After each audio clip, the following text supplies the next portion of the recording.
Hola a todos nuestros amigos de Voz Sin Cuarentena. Hoy, pues nada, queríamos reflexionar un poco sobre cuáles son los grupos, o sea, cuáles son las personas que más afectadas están siendo por toda esta situación que estamos viviendo actualmente, ¿no? Y si de verdad es cierto que la cuarentena es igual para todos, ¿no? Bueno, nosotros ya prácticamente estamos saliendo, ¿no?, de la cuarentena, entonces ya estamos viviendo aquí en el Perú como un segundo momento, ¿no? Pero de todas maneras, todo este encierro que hemos vivido los pasados meses, de todas maneras va a traer consecuencias, pero queremos reflexionar, las consecuencias serán iguales para todos. Entonces, nada, yo estaba leyendo un ensayo de un sociólogo brasileño, la verdad, ¿no? Él se llama Boaventura dos Santos, no sé si lo pronuncié bien, espero que sí, pero sí, él hace como una reflexión más amplia sobre lo que podríamos aprender, ¿no?, de toda esta experiencia de la pandemia, y bueno, y también habla un poco sobre los grupos más vulnerables, ¿no? Para él, la pandemia no afecta a todos por igual, eso también nosotros lo hemos experimentado, más de uno seguramente en carne propia. Y él dice que por eso, o sea, por esta razón, él dice que la pandemia es discriminatoria. ¿Por qué? Porque no es que es discriminatoria en sí, sino que saca a relucir las diferencias, las desigualdades que hay en una sociedad, ¿no? En la sociedad donde impacta, ¿no? Por ejemplo, en la nuestra, en este caso en todo el mundo también, ¿no? Y él menciona algunos grupos que son más vulnerables, o sea, ante una pandemia todos somos vulnerables, pero hay algunos grupos que son aún más vulnerables por algunas razones, ¿no? Entonces, él menciona, por ejemplo, un grupo muy vulnerable es la mujer. ¿Por qué? Ustedes dirán, ay, pero qué raro si el virus le da más a los varones que a las mujeres, ¿no? Bueno, por ese lado nos salvamos un poco, pero en general la mujer es más vulnerable ante una situación como la que hemos vivido, estamos viviendo todavía, no hemos salido del todo. ¿Por qué? Porque, por ejemplo, la mayoría, más de la mitad del personal del sector salud es mujer, ¿no? Basta un ejemplo, las enfermeras, ¿no? La gran mayoría de las enfermeras son mujeres, ¿no? Entonces, esto las expone más. También el hecho de que la mujer, por lo general, es la que se encarga de las tareas de cuidado, entonces son las que cuidan a los ancianos, a los niños, y eso también las expone un poco más, ¿no? Porque entonces tienen menos tiempo para cuidar de ellas mismas, o incluso tienen que cuidar personas que ya están enfermas del COVID, ¿no? También en la situación de encierro a muchas las expone, ¿no? Sobre todo a las víctimas de violencia de género, ya las expone porque ellas tienen que vivir encerradas con su maltratador, ¿no? Entonces eso también las expone. De hecho, los feminicidios en varios países se han disparado durante este periodo, también los abusos sexuales hacia las niñas, hacia jóvenes. Entonces sí, la mujer es un grupo muy expuesto ante una situación de cuarentena. Otro grupo muy expuesto son los ancianos, ¿no? Sobre todo en nuestra sociedad, bueno, por razones obvias, ¿no? Son mucho más propensos a complicaciones durante la enfermedad, pero también, pues sí, muchas veces son descartados, ¿no? Son abandonados por sus hijos, etcétera, entonces no tienen los medios necesarios para enfrentar bien una situación de encierro, de pandemia, etcétera, ¿no? Entonces ese sería un segundo grupo. Otro tercer grupo, obviamente, es el sector que vive de la informalidad, de trabajos informales, ¿no? Esto se ha vivido y se ha visto muy claramente aquí en el Perú. Claramente en un momento de encierro, bueno, pues ya todo el mundo a su casa y quien no tiene un trabajo formal pues se queda prácticamente desempleado, ¿no? Los vendedores ambulantes, muchos trabajadores de la construcción, mototaxistas, etcétera, gente que vende en el mercado, ¿no? Entonces, estas personas definitivamente tienen un impacto también a nivel económico, ¿no? Porque entonces tienen que decidir si van a sobrevivir porque cuidan su salud o van a sobrevivir porque tienen que comer, ¿no? Entonces, eso no lo sufre todo el mundo, ¿no? No todos hemos vivido esa disyuntiva, ¿no? Entre elegir qué comer o elegir si cuido mi salud, ¿no? Si cuido de mi salud. Entonces, las personas del trabajo informal también son particularmente mayor expuestas. Dentro de estas personas, este sociólogo mencionaba un grupo que me pareció muy interesante porque yo personalmente no lo había como que reflexionado, no sé, no me había dado cuenta, que son las personas, él le dice, uberizadas. Entonces, ¿quiénes son? Bueno, son estos taxistas, ¿no? que trabajan bajo la aplicación de Uber u otras similares, o también taxistas así que trabajaban, que claro, durante el estado de emergencia, durante el encierro, pues no tenían trabajo, porque bueno, pues la gente no se movilizaba, casi nada. Entonces, ¿a qué se dedicaron estas personas? Entonces conozco un caso de un taxista que, por ejemplo, pues se dedicaba a ir al mercado y a comprar víveres para personas que no podían salir de su casa o porque estaban ya enfermas de otra cosa o porque incluso tenían el COVID.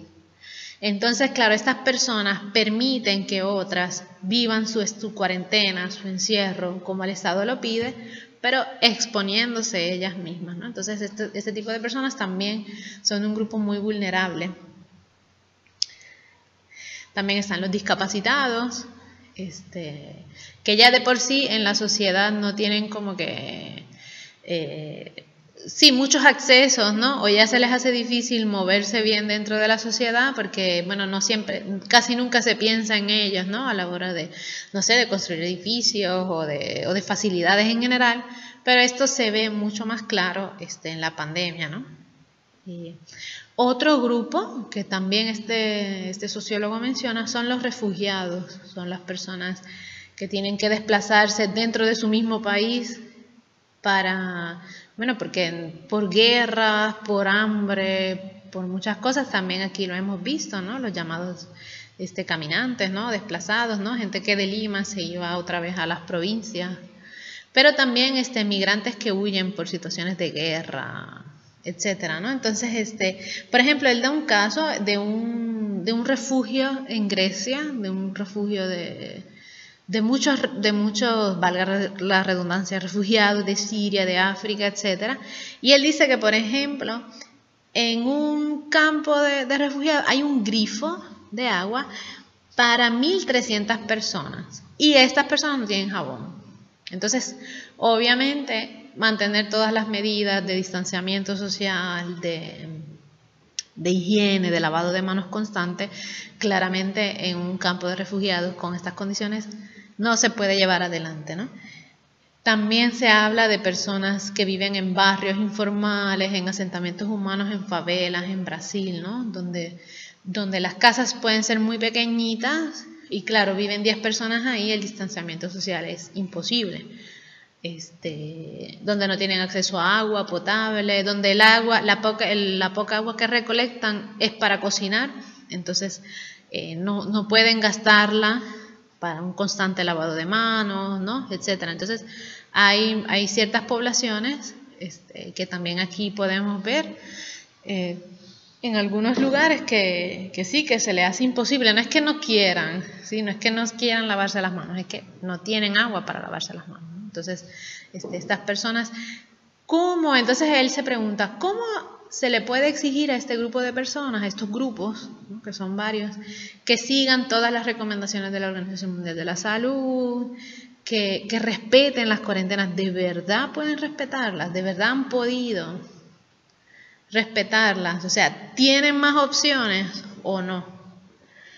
¿No? Entonces, también se habla de los presos, también aquí vimos, ¿no? que en nuestro país tuvimos varias situaciones también con la población carcelaria. que por un momento fue descuidada o fue necesario, sí hubo varias revueltas dentro de las cárceles. Y también las personas con problemas de salud mental, depresión, etcétera, ¿no? Que un estado de encierro muy largo les puede causar aún más problemas, ¿no? Entonces, él sigue explicando muchas cosas, ¿no? Es muy interesante este ensayo, se llama La cruel pedagogía del virus.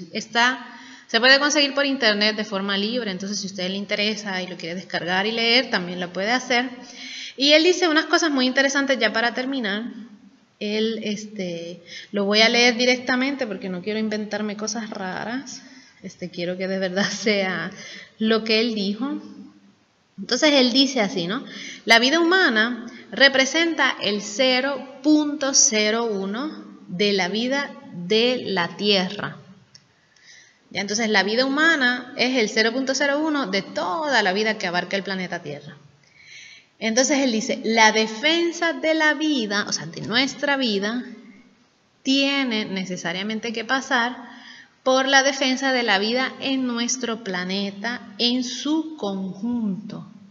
Si nosotros cambiamos nuestra manera de concebir la realidad, la sociedad, cambiamos esta manera, esta normalidad, entre comillas, que teníamos, y nos abocamos a defender la vida en su conjunto, en su globalidad, de mirar el planeta Tierra como dice él, ¿no?